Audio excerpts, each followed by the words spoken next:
রোহিঙ্গা সংকট মোকাবেলায় আন্তর্জাতিক সহযোগিতা জোরদার ও প্রত্যাবাসন প্রক্রিয়ায় টেকসই সমাধানের পথ খুঁজতে কক্সবাজারে শুরু হয়েছে 3 দিনের আন্তর্জাতিক সম্মেলন। রবিবার ইরানির সেনাবাহিনী পরিচালিত হোটেল বে ওয়াচ মিলনায়তনে সম্মেলন শুরু হয়, চলবে 26 আগস্ট পর্যন্ত।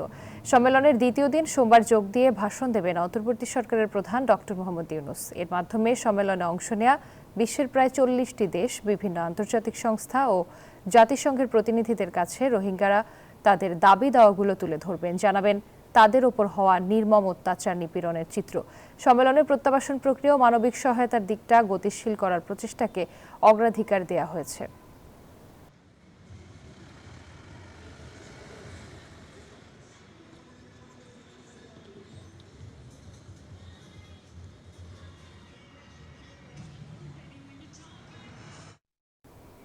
এ বিষয়ে বিস্তারিত জানাতে কক্সবাজার থেকে সরাসরি আমাদের সাথে যুক্ত হচ্ছেন সহকর্মী মারুফা রহমান।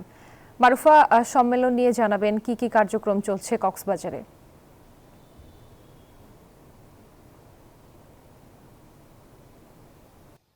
সম্মেলনের যে স্থানটি আমরা সেখানে রয়েছি, বিকেল 4টার সময় আনুষ্ঠানিকভাবে সম্মেলনটি শুরু হবে। আপনি বলছিলেন যে 40টি দেশের প্রতিনিধি, আন্তর্জাতিক সংস্থা এবং রোহিঙ্গাদের প্রতিনিধি দল, বাংলাদেশের পররাষ্ট্র উপদেষ্টা, তারা মিলেই আজকে প্রথম দিনের যে আলোচনার পর্বটি সেখানে অংশ নেবেন।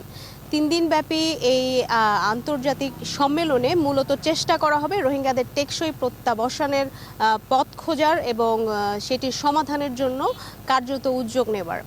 এই 3 দিনে মূলত রোহিঙ্গাদের 5টি বিষয়ে জোর দেওয়া হবে: তাদের টেকসই প্রত্যাবাসন, তাদের খাদ্য নিরাপত্তা, মানবিক সহায়তা, তাদের মনোবল জোরদারকরণ এবং নিরাপদে প্রত্যাবাসন। এই বিষয়গুলো নিয়েই মূলত রোহিঙ্গাদের এবং তাদের উপর যে গণহত্যা চালানো হয়েছিল 2017 সাল থেকে এ পর্যন্ত, সেগুলোর আন্তর্জাতিক অঙ্গনে তারা যেই মামলা করেছে সেই বিচারটি নিশ্চিত করা।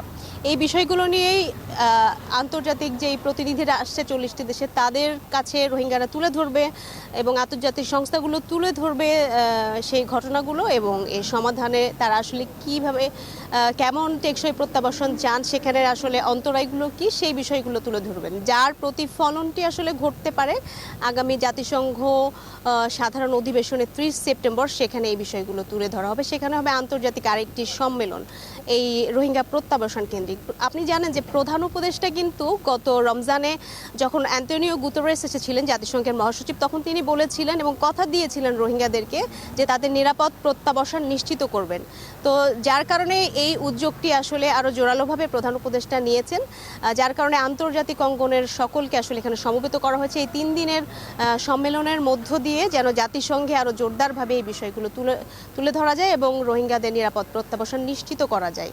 সেই সাথে তাদের যে মানবাধিকার বিষয়ক বিষয়গুলো রয়েছে, তাদের উপর যে গণহত্যা চলেছে এবং রোহিঙ্গা জনগোষ্ঠী এখানে যারা আশ্রিত হিসেবে আছে, তাদের নারী, শিশু, তাদের মানসিক যে সক্ষমতা এবং সেই সাথে খাদ্য নিরাপত্তা সহ নিরাপদ প্রত্যাবাসনে যেই বিষয়গুলো আসলে কার্যকর পদক্ষেপ নেওয়ার আন্তর্জাতিক সংস্থাগুলোর কাছেও সেই বিষয়গুলো তুলে ধরা হবে বলে আমরা জানতে পেরেছি। তো মোটামুটি আগামীকালকে আসলে 8 বছর পূরণ হচ্ছে রোহিঙ্গা প্রত্যাবাসনের। আগামীকালকে প্রধান উপদেষ্টা এখানে বক্তব্য রাখবেন। আজকে প্রথম দিন এবং 26 তারিখ শেষ হবে এই যে সম্মেলনটি চলছে আন্তর্জাতিক, সেই সম্মেলনের প্রথম পর্ব। রুবা।